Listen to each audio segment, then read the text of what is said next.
Good morning, student. Welcome again in your WhatsApp classes.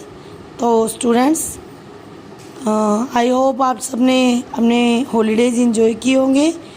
और जैसा कि हमें पता ही है कि कोरोना के चलते अभी तक स्कूल्स ओपन नहीं हुए हैं, तो हम पहले की तरह अपनी क्लासेस जो है वो रेगुलर करते हैं। और आज हम हमारी मोरल साइंस की क्लास शुरू करते हैं। मोरल साइंस में हमने लास्ट सेशन में हमने 2 चैप्टर कर लिए थे। हमारा पहला चैप्टर था नैतिक शिक्षा, आवश्यकता एवं उद्देश्य, और दूसरा हमारा चैप्टर था वो था अमृत वाणी। ठीक है, आज हम हमारा तीसरा चैप्टर शुरू करेंगे, योग्यता एवं परख। तो स्टूडेंट्स, लेसन शुरू करते हैं। ध्यान से सुनिएगा। हमारा लेसन है योग्यता की परख। ये एक स्टोरी है, तो आई होप पूरी हो जानी चाहिए आज। देश के बिहार राज्य में राजगृह नामक एक नगर है। प्राचीन काल में वहाँ एक सेठ रहता था। प्रारंभ में वह बहुत गरीब था, किंतु अपने परिश्रम से उसने बहुत सा धन व वैभव अर्जित कर लिया। उसकी पत्नी का नाम भद्रा था।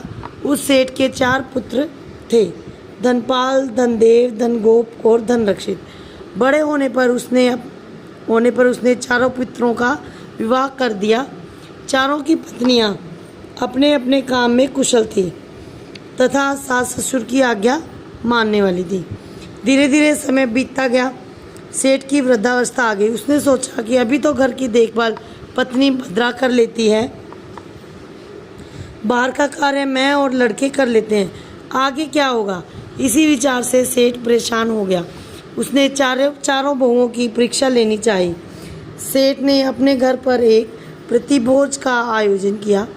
उसने सभी रिश्तेदारों, कुटुंबियों आदि को बुलाया। जब भोजन का कार्यक्रम समाप्त हो गया तो सेठ ने सबके सामने अपनी चारों बहुओं को बुलाया और उनमें से प्रत्येक के हाथ में 5-5 चावल के दाने देकर कहा, इन्हें संभाल कर रखना और जब मैं मांगूं तो मुझे दे देना। चारों बहुएं चावल के 5-5 दाने लेकर चली गई तथा प्रतिभोज का कार्यक्रम भी समाप्त हो गया। पहली बहू, जिसका नाम उज्जिका था, उसने सोचा कि हमारे घर में बहुत सा अनाज भरा है, इन 5 चावल के दानों को संभाल कर क्या रखना। जब वह दाने मांगेंगे तब उन्हें कहीं से 5 दाने निकाल कर दे देंगे। उसने उन चावल के दानों को फेंक दिया। दूसरी बहू, जिसका नाम भोगवती था, उसने सोचा कि पिताजी ने यह 5 दाने दिए हैं तो इन्हें फेंकना ठीक नहीं है, अतः उसने उन्हें पकाकर खा लिया। तीसरी बहू, जिसका नाम रक्षिका था, ने उन चावल के 500 दानों को एक रेशमी कपड़े में बांधकर पिटारी में रख दिया ताकि जब ससुर मांगेंगे तो उन्हें दे देगी। चौथी बहू, जिसका नाम रोहिणी था, उसने सोचा कि ससुर जी ने 5 दाने किसी खास प्रयोजन से दिए हैं, अतः उसने उन दानों को अपने पिता के घर बोने के लिए दे दिया। 5 वर्ष में उन दानों से इतनी फसल उगी कि कोठे भर गए। 5 वर्ष बाद सेठ ने अपने घर पर पुनः एक प्रतिभोज का आयोजन किया तथा सभी पुराने अतिथियों को निमंत्रित किया। जब प्रतिभोज का कार्यक्रम समाप्त हुआ तब सेठ ने अपनी चारों बहुओं को बुलाया और पहली बहू से पूछा, 5 वर्ष पहले जो चावल के 5 दाने दिए थे वह कहाँ हैं? उसने कहा, वे दाने तो मैंने बेकार समझकर फेंक दिए, आप ये दूसरे 5 दाने ले लीजिए। दूसरी बहू ने कहा, वे दाने तो मैंने खा लिए, यदि आप कहें तो मैं दूसरे ला दें।